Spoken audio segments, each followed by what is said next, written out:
Odie hey all of you wonderful people, and guess who's back with another art exhibition review. However, today's exhibition is special because you can view it in real time with me. This exhibition is all online and hosted by El Museo del Barrio, a museum in New York focused on preserving Latin American art within the United States. Specifically, we will be taking a look at the exhibition entitled Popular Painters and Other Visionaries. There are 8 sections within the exhibition, and I'll give a brief overview of all of them, but then I'll be going more into detail with some of the pieces that stand out to me more, just so I don't make this video a million years long. But I really suggest that you go look at all of the pieces because they're really amazing to look at. The first section is entitled Inside, Outside, and focuses on genre scenes, which revolve around showing everyday work and/or activities within groups of people. Specifically, I'd like to take a look at 2 paintings that depict the celebration of the St. John's Festival. The first thing that jumps out is how different the 2 drawings are in style. The one by Heitor dos Prazeres has a more flat and shapely form, while the one by Alfredo Volpi has more loose brushwork teetering on impressionistic. This is most likely from the artist's different backgrounds. Both are Brazilian artists, but Volpi started off with painting landscapes, and that can be reflected in the colors he chose and his way of painting. On the other hand, Prazeres was a musician and a carnival costume designer, which can be reflected in the bright colors that he uses in his paintings. Despite both pieces focusing on the same type of celebration, they look vastly different from each other. I feel like there's always a distinct style that people think of when it comes to Latin American art, but people often forget that there are so many different ways that artists can interpret and then develop that style into their own unique way of creating art, and that's perfectly seen within these 2 pieces. The next section focuses on artist Andrés Kururich, a Guatemalan artist who depicts many scenes of Mayan culture within his community, oftentimes showing off religious celebrations as well. I'd like to talk about the piece in which it shows the Holy Procession, a celebration of Christ that takes place in many Latin American countries due to Christianity being widely practiced since the conquest converted many people to Christianity.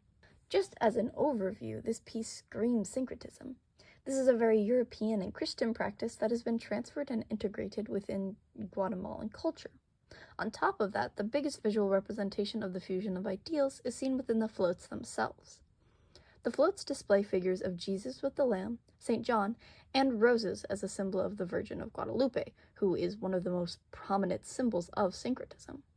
However, the floats themselves are adorned with native imagery, with the bright and exciting colors seen framing the figures and with the feathers sticking out from the float.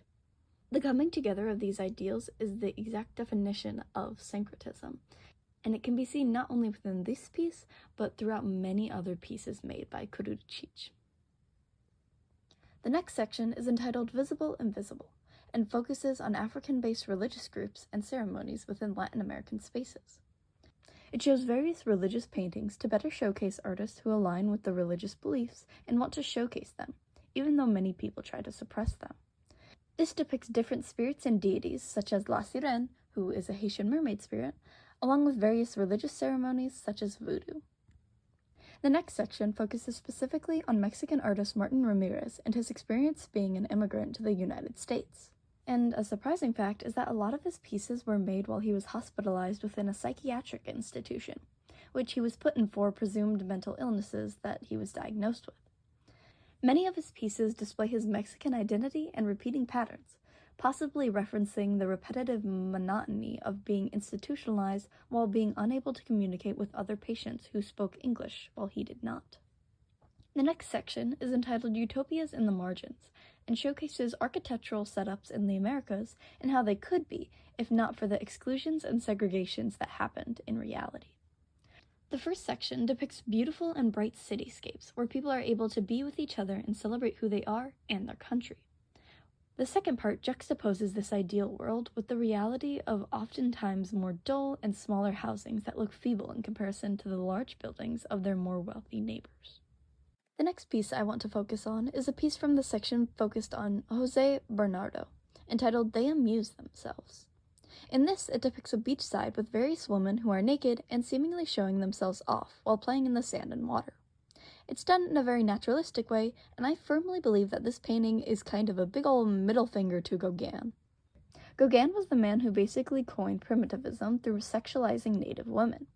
This has a very similar feel of his paintings in the way that some parts of them are covered up and the ways in which their poses seem very sexualized. Even the name, They Amuse Themselves, seems very FU-ish in the way that he's kind of saying, you amuse yourself in exploiting Native women? Well, guess what? I can do that too, pal.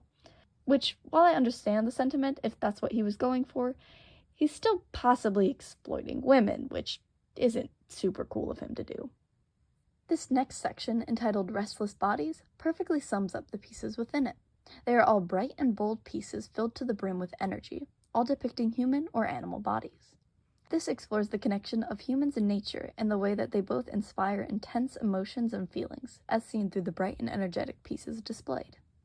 And we will finish off our tour with our last section, which focuses on collage artist Felipe Jesus Gonçalves.